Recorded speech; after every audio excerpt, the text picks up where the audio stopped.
할렐루야. 말씀으로 다시 한 걸음 더 나가기를 결단하며 전심으로 예배하는 우리 성도님들의 삶에 주님의 은혜가 가득하시기를 축복합니다.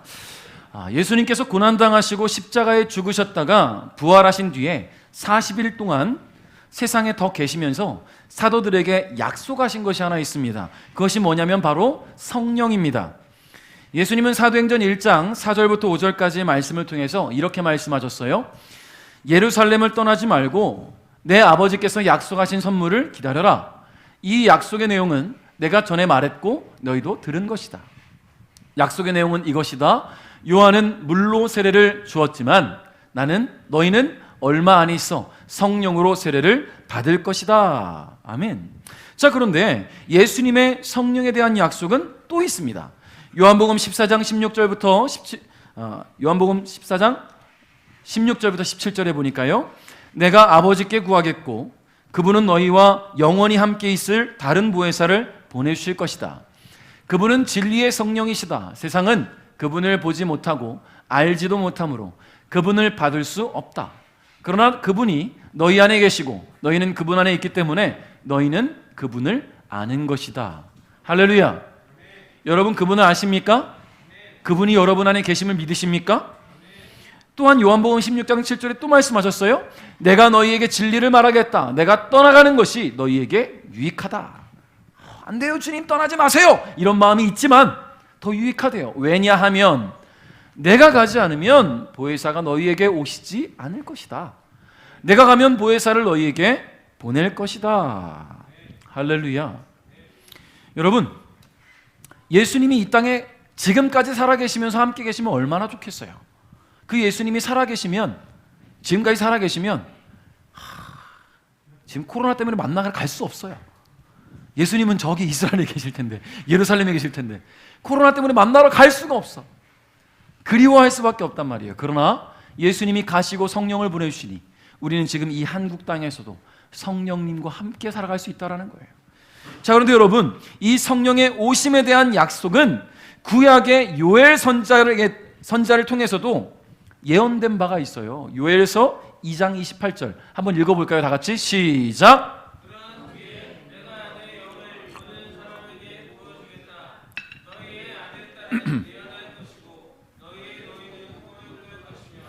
너희의 젊은이는 환상을 볼 것이다. 아멘. 자, 우리가 시작부터 이렇게 성경 말씀을 많이 보는 것은 성령이 얼마나 중요한 분인가를 좀 우리가 마음에 새겨두고 시작하자라는 의미입니다.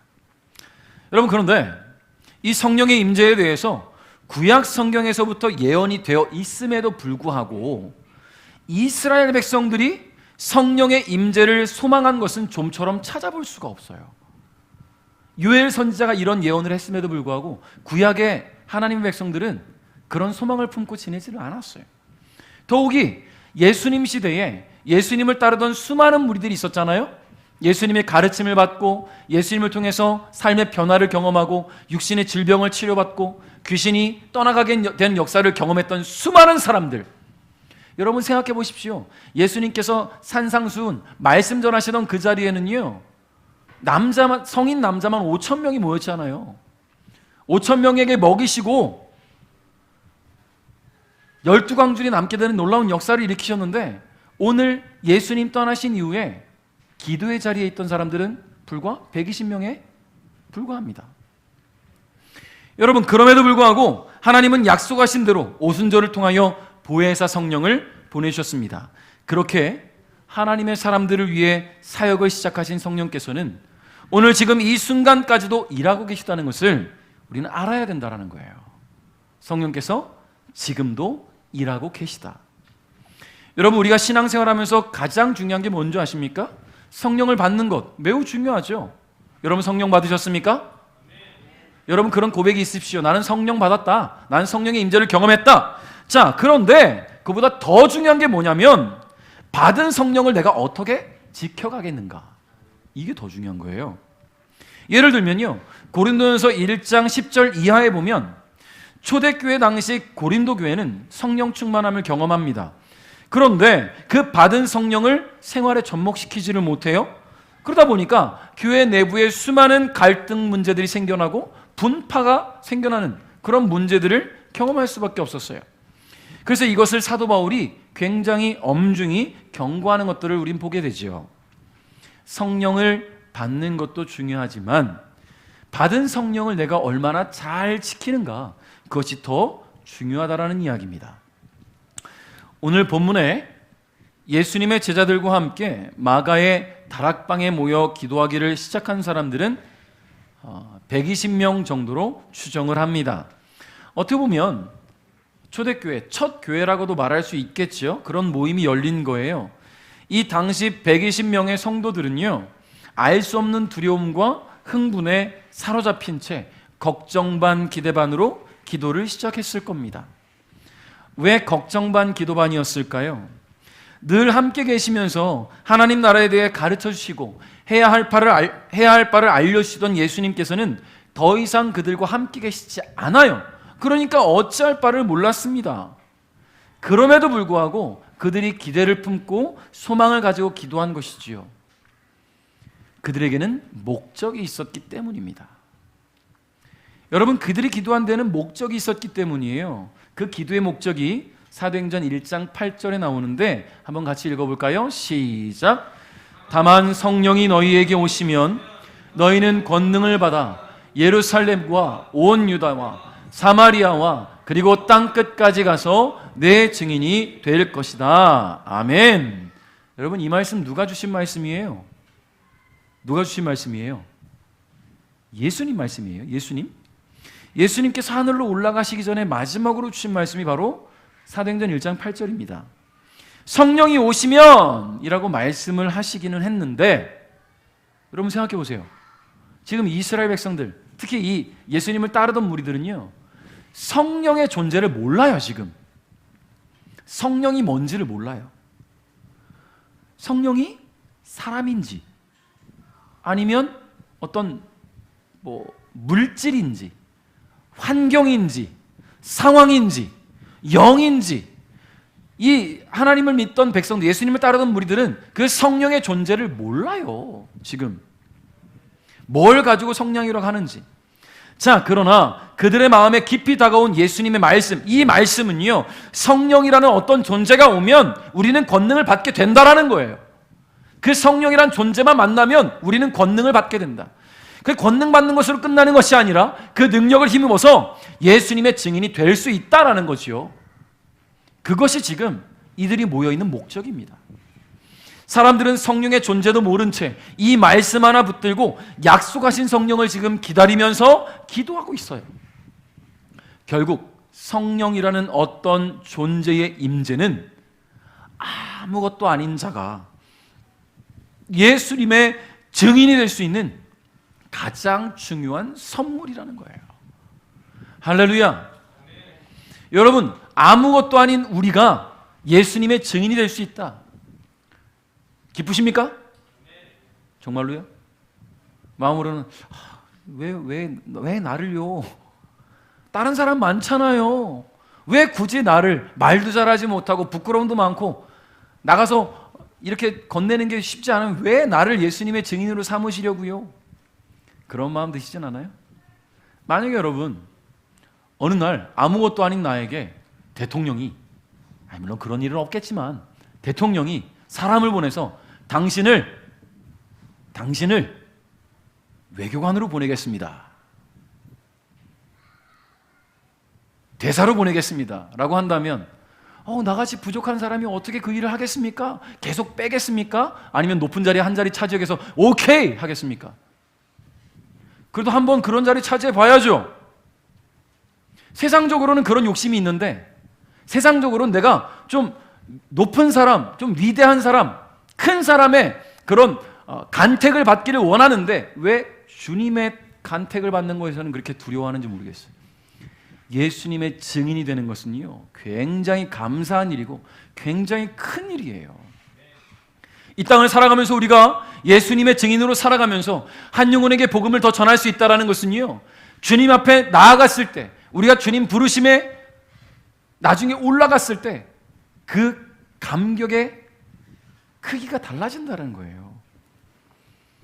그러므로 여러분, 오늘 우리의 삶을 좀 돌아봤으면 좋겠어요. 성령의 임재를 경험하셨습니까? 성령의 임재를 사모하며 기다리며 결국 그분의 임재를 경험하고 그분의 일하심을 경험했다면 이제 예수님의 증인이 됐다라는 것을 여러분 기억하시기를 바라요. 성령의 능력을 힘입어서 예수님의 증인이 되었다면 이제 말 그대로 증인의 삶을 살아야죠. 여러분, 우리는요, 예수님도 믿었고 구원도 얻었고 성령의 임재도 경험했으니 오케이, 다 이루었다, 그냥 이렇게 사는 거예요? 다 이루었다, 아니에요. 해야 할 일이 있다라는 거죠.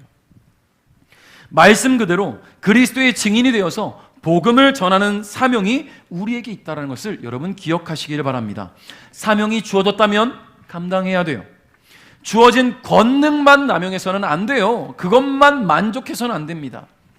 여러분, 얼마 전에 미국에서 조지 플로이드라는 한 흑인 청년이 경찰의 과잉 진압에 의해 목숨을 잃었습니다. 여러분, 그 결과 지금 미국은 대규모 시위들이 일어나고 있지 않습니까? 큰 시위와 폭동이 일어나고 있어요. 경찰의 사명이 뭡니까? 시민을 돌보고 지키고 치안을 유지하는 것인데 그 경찰이 시민의 목숨을 빼앗았다면 뭔가 잘못된 것 아니겠습니까? 뭔가 잘못했잖아요. 시민을 죽이는 게 그들의 사명이 아니에요. 주어진 사명은 뒷전에 두고 주어진 권력만을 남용한 결과 수많은 시민들로 하여금 거리로 모이게 한 것이지요. 사랑하는 성도 여러분, 우리는 받은 은혜가 있습니다. 그 은혜로 인하여 주어진 권능이 있어요. 여러분, 근데 거기에만 만족하지 마십시오. 주어진 사명도 함께 있다는 것을 여러분 기억하시기를 바라요. 나가서 전도하고 싶지 않아요. 그러면 여러분의 일상 속에서 만나는 이들에게라도 내가 예수 믿어서 기쁘다라는 표현, 내가 예수님을 믿고 내 삶이 얼마나 달라졌는지, 내가 예수님 믿고 그 기쁨에 충만하다 보니 이 코로나의 어려움도 나는 믿음으로 이겨냈다, 이겨낼 수 있다, 그렇게 살아가고 있다는 것들을 보일 수 있기를 바라요. 똑같이 너무 힘들어요, 코로나 때문에 지쳤어요, 죽겠어요, 살맛이 안 나요. 여러분, 예수 믿는 우리가 믿지 않는 사람들 앞에서 그런 모습 보인다면요, 교회 가자고 할 때 누가 따라오겠습니까? 예수 믿어도 똑같구나, 달라지는 게 없구나. 여러분, 육신으로는 달라지는 게 없을지라도 우리는 영이 기뻐해야 되고 영이 구원받았음에 감사할 줄 알아야 되는데 그런 모습이 보여지지 않는다면 누가 여러분을 통해서, 누가 저를 통해서 주님 앞에 나올 수 있겠어요? 그러니 우리 안에 성령의 임재하셨다면 그 목적을 여러분 시행할 수 있기를 주님의 이름으로 축복합니다. 자, 마가의 다락방에 모인 120명의 성도들은요, 마음을 같이하여서 기도하기 시작합니다. 근데 이 기도는 약속하신 성령이 임할 때까지 기도하는 거예요. 임할 때까지. 존재조차 모르는 성령의 임재를 그들은 기다렸고요, 간절히 기도했어요. 여러분, 그날이 언제냐면요, 오순절이었습니다. 예수님께서 부활하신 후 50일째 되는 날이 오순절인데 그날 성령께서 임재하셨어요. 여러분, 예수님께서 부활하시고 40일 동안 제자들과 함께 하시며 말씀을 가르치셨거든요. 그 40일이 지난 이후에 승천하셨으니까 예수님, 성령께서 임재하신 것은요, 예수님이 승천하신 이후 10일째가 되는 날 오신 것이죠. 자, 우리는 이 과정을 통해서 중요한 사실을 깨닫게 되는데요, 그것은 바로 하나님이 정하신 때에 성령님이 임하신다는 거예요. 하나님이 정하신 그때를 우리가 알 수 없잖아요. 하나님이 정하신 때를 우리는 알 수 없습니다. 1절을 한번 읽겠습니다. 시작. 아멘. 자, 여러분, 이 말씀에는요, 하나님께서 예정하신 날이 되었다라는 강한 암시가 들어있습니다. 하나님은 어떤 일이든 당신의 때가 되어야만 시행하시는 분이라는 것을 우리는 잊지 말아야 돼요. 예수님이 예수님이 이 땅에 오신 것도 쭉 구약의 예언대로 진행되어 오다가 주님의 때가 되었을 때에 하나님은 예수님을 보내주셨어요. 하나님은 정하신 때가 되어야만 행동하시는 분이라는 거지요. 자, 그렇기 때문에 하나님의 일을 하는 사람들에게는 몇 가지 기억해야 할 중요한 사실이 있습니다. 뭐냐면, 죄송해요, 제가 말을 갑자기 더듬으니까 반말한 것처럼 들렸죠? 죄송합니다. 뭐냐가 아니라 뭐냐면, 첫째는요, 하나님 말씀에 끝까지 순종해야 된다는 거예요. 정하신 때가 언제인지 모르니까. 제자들은 약속의 성령이 오시기까지 예루살렘을 떠나지 말라라는 말씀에 순종했어요. 그래서 오순절이 되자 그들은 한 곳에 모여 기도했습니다. 두 번째는요, 간절히 기도해야 된다는 거예요. 소망이 있으면 그 소망을 가지고 전심으로 기도하는 것이 있어야 된다는 거예요. 여러분, 품은 기도의 제목들이 있습니까? 소망이 있으세요? 소망이 있다면 여러분 간절히 기도하고 계십니까? 소망은 있는데 기도하지 않고 계신 건 아닙니까? 기도하지 않는 자의 소망은 하나님은 거부하시지만 기도하는 자의 소망은 반드시 들어주신다는 것을 기억하시기 바랍니다. 아무리 하나님 앞에 거룩한 소망을 품고 있어도 간절한 기도가 없으면 하나님 들어주시지 않아요. 하나님, 우리가 기도할 때 우리를 향해 그 얼굴을 돌리신다는 것을 여러분 기억하시기 바라요. 세 번째는요, 인내해야 된다는 거예요. 여러분, 오늘 말씀에는 성도들이 기도했다라는 직접적인 언급은 없어요. 오순절에 모였다라고 했지. 근데 1장 14절에 보니까요, 이 사람들은 여자들과 예수님의 어머니 마리아와 예수님의 동생들과 함께 꾸준히 한 마음으로 기도했다고 합니다. 예수님 승천하신 이후에 꾸준히 기도했어요. 그렇게 꾸준히 기도하던 중에 오순절에 또 모인 거예요. 기도가 계속 이어져 있었다는 거죠. 존재도 모르는 성령의 임재를 기다리면서 꾸준히 기도하며 인내한 그들에게 성령을 부어주신 것입니다. 그러므로 하나님의 일을 할 때는 끝까지 견디며 나아가는 인내가 필요하다는 것을 여러분 기억하시길 바랍니다. 여러분, 유대인들은요, 오순절에 처음 익은 열매를 하나님께 드렸어요. 6월절에는 보리 농사가 끝나고 오순절에는 밀 농사가 끝나거든요. 이 두 절기 사이가 50일이에요. 그래서 오순절을 일주일이 6번이 지나고 7번째 돌아온다고 해서 77절이라고 합니다. 77절. 77 77 네? 77 맞다? 77 49 9구단 77은 49, 그 49일 다음 날이 오순절이라는 거예요. 자, 오순절에 추수한 밀을 하나님께 제물로 드리며 감사의 제사를 드렸습니다. 다시 말해 오순절은 첫 열매를 하나님께 드리는 날이었어요. 그렇게 하나님께 첫 열매를 드리는 날 하나님께서는 성령을 보내주셨다. 할렐루야. 여러분, 우리는 끊임없이 주님 앞에 감사의 마음으로 우리의 삶을 드려야 될 줄 믿습니다. 인내하며 기도하며 하나님 정하신 그때를 기다려야 돼요. 그렇게 정하신 그때에 하나님 약속을 반드시 이루신다는 것을 믿고 오늘도 주님 앞에 간절히 기도하는 저와 여러분 될 수 있기를 주님의 이름으로 축복합니다. 우리 2절과 3절 한번 읽어볼까요? 시작.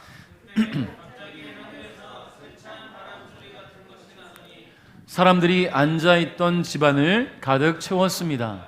그리고 혀처럼 생긴 불꽃이 사람들 눈앞에 나타났습니다. 그 불꽃은 여러 갈래로 갈라져 그곳에 모인 한 사람 한 사람 위에 머물렀습니다. 아멘. 자, 성령은요, 바람 소리같이 타는 불꽃같이 임하셨대요. 오순절 마가의 다락방에 모여 기도하던 성도들에게 임한 성령은 두 가지 현상으로 나타났지요. 첫 번째는요, 들렸어요. 소리로. 하늘에서 세찬 바람 같은 소리가 난 거예요. 근데 이것은요, 실제 바람 소리를 말하는 것이 아니고 바람 소리 같은 거예요. 바람 소리 같은 것. 요즘 막 바람 심하게 부는 날 되게 시끄럽잖아요. 막 바람 부는 소리에. 그런 소리가 아니라 바람 소리 같은 것들이 기도하는 이들에게 들려졌다라는 거죠.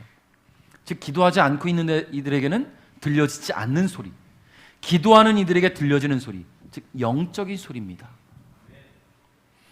여러분, 누구나 들을 수 있는 그런 물리적인 소리가 아니에요. 기도하는 자에게 들려지는 영적인 소리, 그게 바로 성령께서 임하실 때 나타났던 소리라는 거죠. 둘째는 보였습니다. 혓처럼 생긴 불꽃이 사람들 눈앞에 나타났고요. 그 불꽃은 여러 갈래로 갈라져서 그곳에 모인 한 사람 한 사람 위에 이렇게 나타났대요. 혀같이 생긴 불꽃이 머리 위에 이렇게. 자, 이렇게 자세하게 묘사가 되었다라는 것은 현장에 모인 사람들이 직접 봤다라는 거죠. 봤다. 자, 그러면 누구나 볼 수 있었느냐? 그렇지는 않다. 이게 중요해요. 아무나 볼 수 있다면 나는 성도가 되지 않았을 것이다. 누구나 해병이 될 수 있다면 나는 해병이 되지 않았을 것이다. 좀 약간 패러디해 봤는데, 아무나 볼 수 있다면 거룩한 성도가 아니에요. 성령의 임재가 아니죠. 아무나 볼 수 있다면. 오직 기도하는 자에게, 성도에게 보여지는 것이 성령이라는 것을 여러분 기억하시기 바랍니다. 여러분, 불이라는 것은요, 어떤 타오르게 하는 매개체가 필요하잖아요. 예를 들면 나무가 있든지 기름이 있든지 종이가 있든지 불이 붙을 만한 무엇이 있어야 탈 수 있는 거예요. 그렇지 않으면 불은 붙을 수가 없어요. 붙는 것 같아 보일지라도 금방 꺼질 거예요. 제가 군대에 있을 때 창고를, 제가 있던 그 사무실 창고에서 신나를 발견했는데, 이게 신나인지 모르고 그냥 통에 신나라고 써있는데 진짜 신나인지 몰랐어요. 그래서 이게 신나가 진짜 신나가 맞는지 확인해 보려고 신나게 이 통을 들고 뛰어갑니다. 신나게.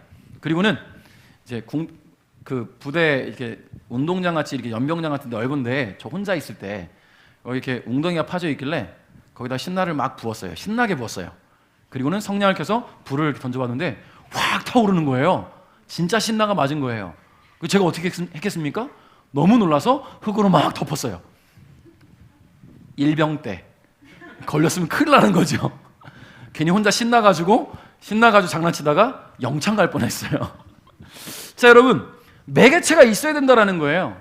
자, 그럼 성령의 불이 타오르려면 아무에게나 타오르지 않는다는 것이요, 매개체가 있어야 되는 거예요. 그 매개체는 간절히 기도로 준비되어 있는 그런 성도들이 매개체가 될 수 있다는 겁니다. 할렐루야. 오늘 여러분 안에 성령의 임재가 있다면, 그것을 경험하셨다면, 나는 영적인 사람이구나, 나는 성령을 불태울 수 있는 그런 사람이구나, 여러분 그런 자신감을 얻을 수 있기를 주님의 이름으로 축복합니다. 그렇게 성령의 임재를 경험한 사람은요, 하나님께 끌려가게 되어 있어요. 하나님께 끌리게 되어 있어요. 성령의 임재를 경험한 사람은 하나님을 불타는 마음으로 사랑할 수 있습니다. 그 사랑이 너무나 불타서 하나님께 보여질 수가 있고 들려질 수 있고 냄새가 전해질 수 있어요. 그래서 이런 말을 할 수가 있죠. 어디서 타는 냄새 안 나요? 내 마음이 불타고 있잖아요, 하나님. 할렐루야. 우리의 마음이 불타고 있어서 하나님께서 저기 강력하게 타오르고 있네, 베델교회를 보시고 여러분의 삶을 지켜보실 줄 믿습니다. 오늘 성령의 임재를 경험한 우리 마음이 하나님을 향해 불타오르시기를 주님의 이름으로 축복합니다. 말씀을 맺겠습니다. 예수님께서 약속하신 성령은 다락방에 모여 간절히 기도하는 성도들에게 임했습니다. 그리고 그렇게 임하신 성령께서는 모든 믿는 자들 가운데, 특별히 주님을 사모하는 이들에게, 간절히 기도하는 이들에게 동일하게 임재하고 계시다라는 거예요. 그럼 오늘 우리에게도 임재하고 계시다. 근데 성령의 임재를 경험한 이들에게는요, 전인격적인 변화가 나타납니다. 4절 한번 같이 마지막으로 읽어볼까요? 시작.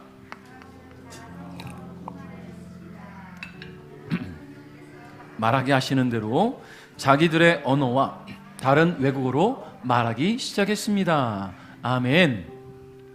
초대교회 성도들의 간절한 기도 가운데 임하신 성령께서는 방언을 말하게 하심으로 그들의 삶을 변화를 시키셨지만, 성령의 열매는요, 방언으로 끝나지 않아요. 나는 방언을 못하니까 성령이 없나? 그렇지 않아요. 성령의 9가지 열매를 여러분 기억하십니까? 사랑과 희락과 화평과 오래 참음과 자비와 양선과 충성과 온유와 절제로 우리의 삶에 나타나셔요. 여러분, 성령의 임재가 여러분 안에 분명히 있다면 이 성령의 열매들이 나타날 줄 믿습니다. 그러므로 우리가 성령 충만하다는 것은 내가 성령이 말하게 하시고 행동하게 하시는 것을 따라 살아가는 것을 의미합니다. 여러분, 오늘 말씀을 다시 한번 마음에 깊이 묵상하시면서 성령의 임재를 경험한 사람답게 성령께서 말하게 하시는 대로, 성령께서 행동하게 하시는 대로 따라 살아가며 주님을 위해 오늘도 주어진 또 한 주도 헌신하는 저와 여러분 될 수 있기를 주님의 이름으로 축복합니다.